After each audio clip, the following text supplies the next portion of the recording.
ખાતે ચાલી રહેલ હિન્દુ સનાતનની ચાતુર્માસ કાર્યક્રમ અંતર્ગત બેઠક યોજાઈ। કચ્છના છેવાડે લખપત તાલુકા ગુનેરી નજીક આવેલી ડુંગર કોતરીને નિર્માણ પામેલ નિત્યશ્રી નિરંજન દેવ ગુફા ખાતે જિલ્લામાં સૌપ્રથમ વખત યોજાઈ રહેલા હિન્દુ સનાતનની ચાતુર્માસ કાર્યક્રમ અંતર્ગત બેઠકમાં અહીં યોજાનારા વિવિધ કાર્યક્રમની સમીક્ષા સાથે તેના આયોજન માટે બેઠક યોજાઈ હતી, જેમાં સંતો સાથે મોટી સંખ્યામાં લોકો ઉપસ્થિત રહ્યા હતા।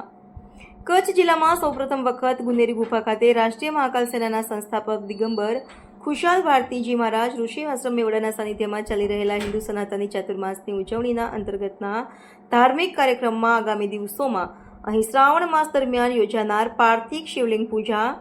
ભાગવત કથા, દેવી ભાગવત તેમજ રામચરિતમાનસ સાથે પ્રથમ વખત યોજાનારા 54 કુંડી બગલામુખી યજ્ઞના આયોજન માટે યોજાયેલી બેઠકના અધ્યક્ષ સ્થાનેથી દિગંબર ખુશાલ ભારતીજી મહારાજે હિન્દુ સનાતનની ચાતુર્માસ, પાર્થિવ શિવલિંગની પૂજા તેમજ બગલામુખી યજ્ઞ સહિતની માહિતી આપી હતી। તે સાથે તેમણે અહીં ચાતુર્માસ ગાળવાના મળેલા અવસર બદલ ખુશી વ્યક્ત કરી હતી। કાર્યક્રમમાં ઉપસ્થિત અંબેધામ ગઢસીસાના પૂજ્ય ચંદુબાઈએ આશીર્વાદ વચન આપતા જણાવ્યું હતું કે એટલે હાથે ડુંગર કોતરીને અહીં અલૌકિક ગુફાનું નિર્માણ કરનાર બ્રહ્મલીન પૂજ્ય ઉદય નંદગીરી બાપુએ જણાવ્યું હતું કે અહીંનું સ્થળ તપોભૂમિ અને પવિત્ર છે। બેઠકમાં ગુનેરી ગુફાના મહંત મહારાજ જીમી બાબા, પુનરાજપી લીફરીધામના હરિસંગદાદા, ઉમંગસિંહ ભાટીધુણાના રાજનગીરી બાપુ સહિતના સંતો મોટી સંખ્યામાં સેવકો ઉપસ્થિત રહ્યા હતા।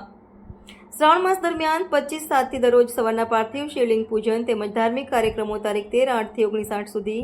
પોરબંદરવાળા હાર્દિકભાઈ જોશી, રમેશભાઈ ઓઝાના શિષ્યના વ્યાસાને શ્રીમદ ભાગવત કથા 22/9થી 30/9, શ્રીમદ દેવી ભાગવત કથા વક્તા કિરણભાઈ જોશી રવાપરવાળા તારીખ 9/10થી 17/10, રામચરિતમાનસ કથા વક્તા વિશાલ કૃષ્ણ શાસ્ત્રી નારાયણ સરોવરવાળા 25/10થી 2/11, 54 કુંડી બગલામુખી યજ્ઞવિધિ વિદ્વાન દેવો દ્વારા શાસ્ત્રોક્ત મંત્રોચ્ચાર સાથે કરવામાં આવ્યા બાદ અહીં ચાલી રહેલા ચાતુર્માસના ધાર્મિક મહોત્સવનું તારીખ 3/11ના ભંડારા પ્રસાદ સાથે સમાપન કરાશે।